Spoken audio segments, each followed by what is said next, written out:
Hello friends, welcome to our YouTube channel Gulsha Study with Gulsha, and today we will discuss variables in C.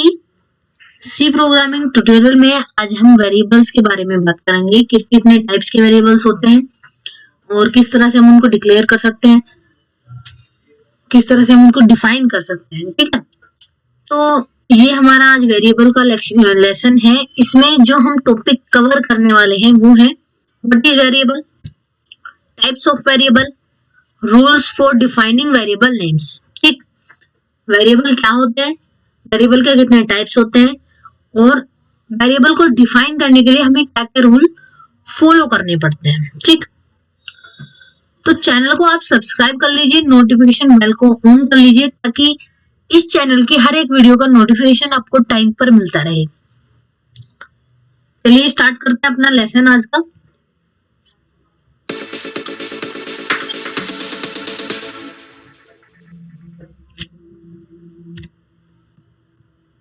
Variables in C. A variable is a name of the memory location. It is used to store data. Its value can be changed and it can be reused many times. Variable क्या होता है, जब हमें कोई memory लेनी होती है, memory में कोई हमें लोकेशन लेनी होती है, कोई मेमोरी हमें मेमोरी का पार्ट स्टोर करना होता है, कुछ उसमें स्टोर करना है, कोई डेटा लेना है, कुछ वैल्यू करनी है उसमें स्टोर, तो हमें जो उसके लिए नेम चाहिए, जो उसके लिए एक तरह से पेज चाहिए, उसको हमें एक नेम देना होता है। ठीक, अगर हमें कुछ भी डेटा स्टोर करना है एक प्रोग्राम के थ्रू, उस डेटा को, उस वैल्यू को स्टोर करने के लिए हमें उसके लिए घर की एक मेमोरी ब्लॉक की जरूरत होगी। उस ब्लॉक का एक नाम देते हम, वो होता है variable. It is used to store data.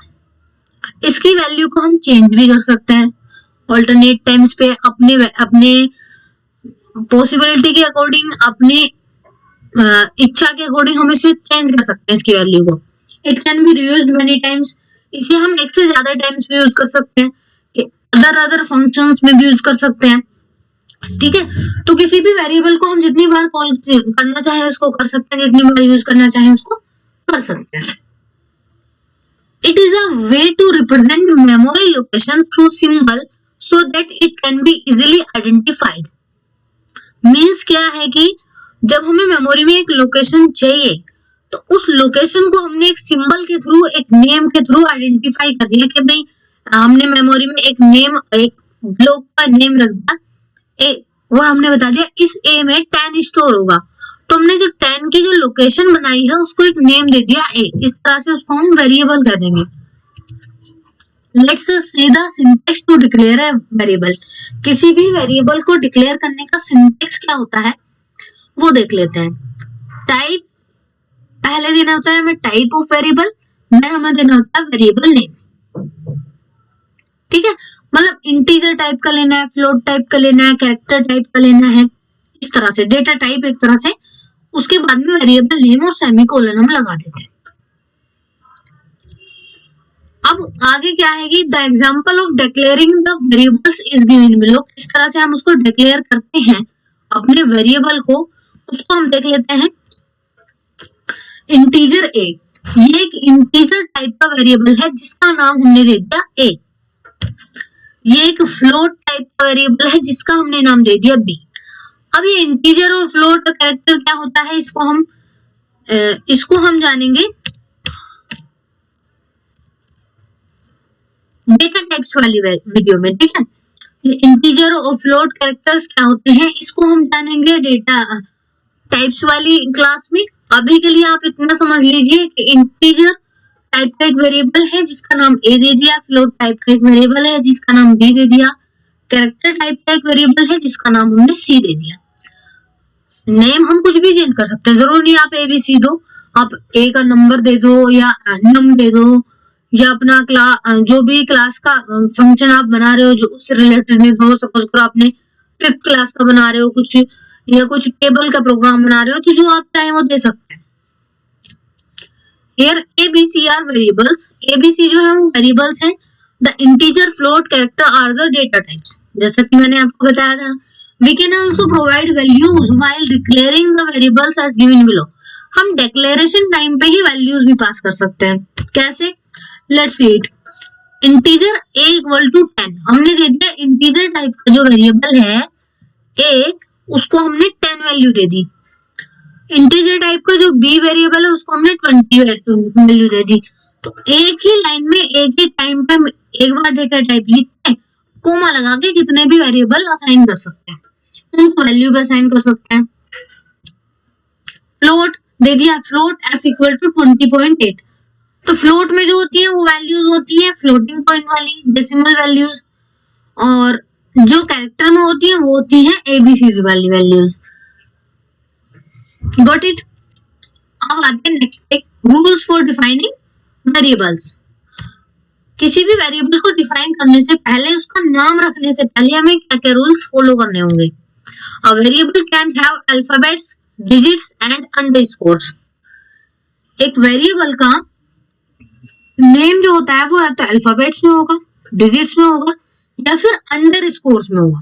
ठीक है, उसके नेम में हम अल्फाबेट्स यूज कर सकते हैं, डिजिट्स यूज कर सकते हैं, अंडरस्कोर्स यूज कर सकते हैं, लेकिन बाकी अदर सिंबल यूज नहीं कर सकते, जैसे कि डॉलर हो गया या @ है या पॉइंट है या कोमा है, वो हम वेरिएबल के नेम में यूज नहीं कर सकते हैं। सिंबल सिर्फ एक ही यूज कर सकते हैं, अंडरस्कोर या फिर अल्फाबेट्स और डिजिट्स हम यूज करेंगे। A variable name can start with the alphabet and underscores only. It can't start with a digit. Variable का नेम स्टार्ट सिर्फ अल्फाबेट या फिर अंडरस्कोर से होगा, उसको हम डिजिट से कभी भी स्टार्ट नहीं कर सकते। स्टार्टिंग का मीन्स फर्स्ट लेटर आपको या तो एक अल्फाबेट होना चाहिए या फिर अंडरस्कोर होना चाहिए, डिजिट फर्स्ट लेटर नहीं चलेगा। No white space is allowed within the variable name. Variable के नेम के बीच में स्पेस नहीं दे सकते हम।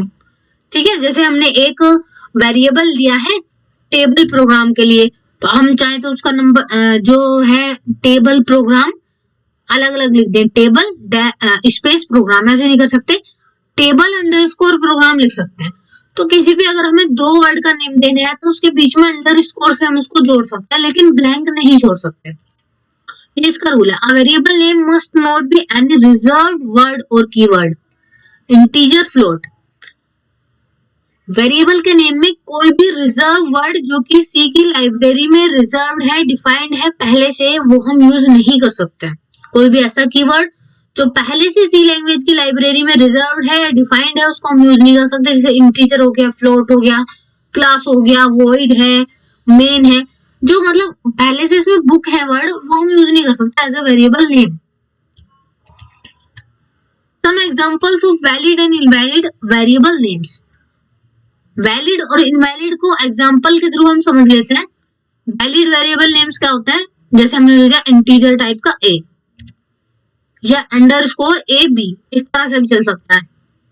A30 इस तरह से भी चल सकता है, मतलब बाद में नंबर आ जाए, स्टार्टिंग में अंडरस्कोर आ जाए या स्टार्टिंग में अल्फाबेट आ जाए, तो तीनों टाइप चलेंगे। बट इनवैलिड वेरिएबल नेम्स जैसे इंटीजर 2 दे दिया, ये कोई वेरिएबल का नेम नहीं है, क्योंकि ओनली डिजिट कोई वेरिएबल का नेम नहीं होता, स्टार्टिंग में लेटर या फिर अंडरस्कोर जरूरी है। सेकंड AB, बीच में स्पेस आ गया, ये भी नहीं चलेगा। इंटीजर लॉन्ग, पहले से रिजर्व्ड है लॉन्ग, तो ये तो बिल्कुल नहीं चलेगा, ये पहले से रिजर्व्ड है तो इसको हम एज अ वेरिएबल नहीं ले पाएंगे। Next is types of variables in C. Variables कितने टाइप्स के होते हैं, यहां हम डेटा टाइप्स की बात नहीं कर रहे हैं, गॉट इट? डेटा टाइप्स की बात नहीं कर रहे हैं, वेरिएबल टाइप्स की बात कर रहे हैं। जैसे कि local variable, a variable that is declared inside the function और block is called a local variable.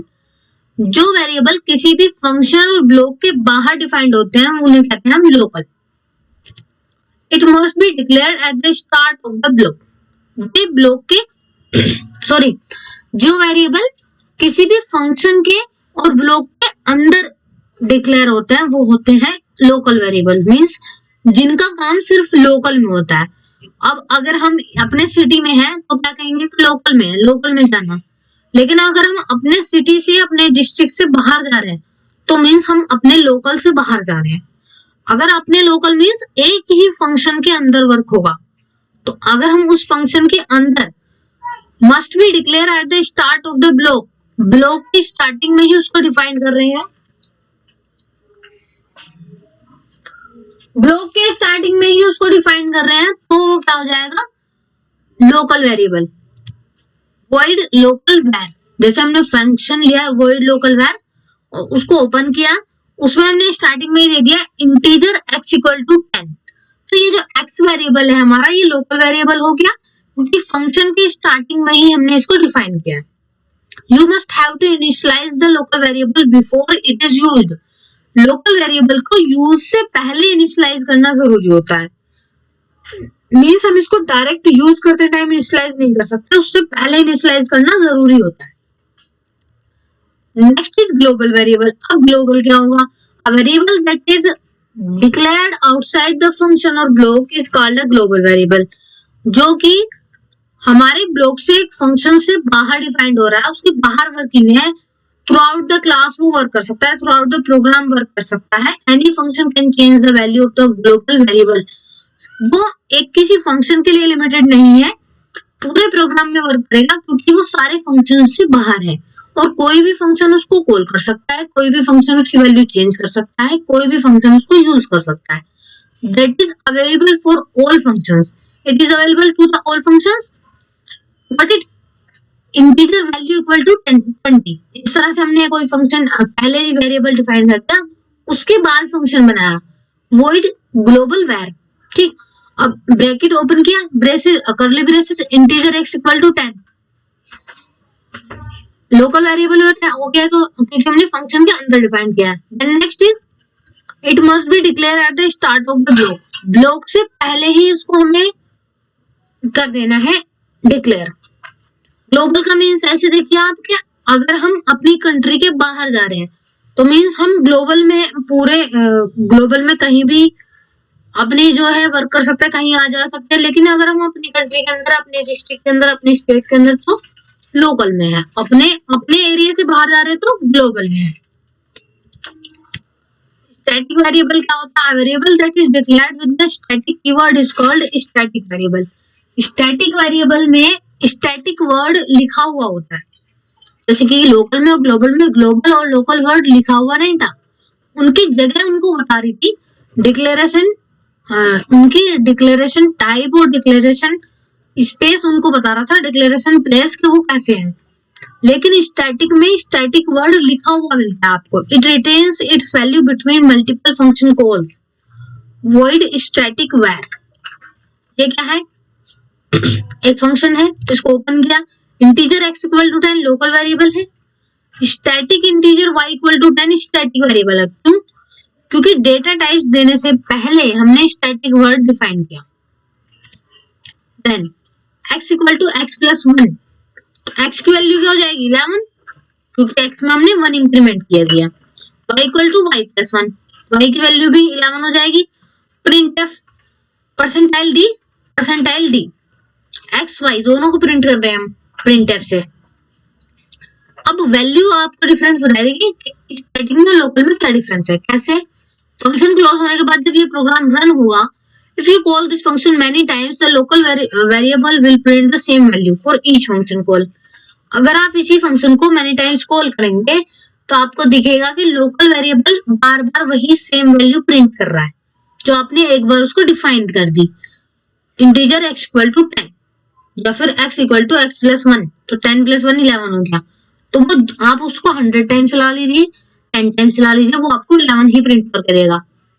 Otherwise static क्या करेगा, जितनी बार भी आप उस फंक्शन को कॉल करेंगे उतनी ही बार हमें अलग अलग वैल्यू मिलेगी। जैसे पहली बार करेंगे तो 11, दूसरी बार करेंगे तो 12, थर्ड टाइम्स करेंगे तो 13। इस तरह से जितनी बार हम इसको कॉल करेंगे उतनी बार ही हमें डिफरेंट वैल्यू मिलेगी, क्योंकि वो बार बार इंक्रीमेंट करेगा, because that is static function. तो ये वेरिएबल की क्लास थी। चैनल को सब्सक्राइब कर लीजिए, नोटिफिकेशन बेल को ऑन कर लीजिए, और ये जो हमारे ओल्ड ट्यूटोरियल्स हैं MS Word 2019, computer fundamentals, junior maths, GK and current affairs, top most interesting facts, C language tutorial, motivational short video, तो हमारे चैनल पे आपको ये सारे इतने टाइप्स की वीडियोस देखने के लिए मिलेंगी। ये सब टाइप थी। और ये हमारे सोशल प्लेटफॉर्म्स है। वीडियो आपको अच्छी लगती है, हेल्पफुल लगती है तो लाइक और शेयर कर दीजिएगा। जितने रिलेटिव्स फ्रेंड्स हैं जिन्हें आपको लगता है किसी लैंग्वेज उनके लिए सीखना अच्छा है या वो सीखना चाहते हैं तो उनके साथ में शेयर कर दीजिएगा। सारे कंसेप्ट क्लियरली डिफाइंड होंगे, एक्सप्लेन होंगे। Thanks for watching this video.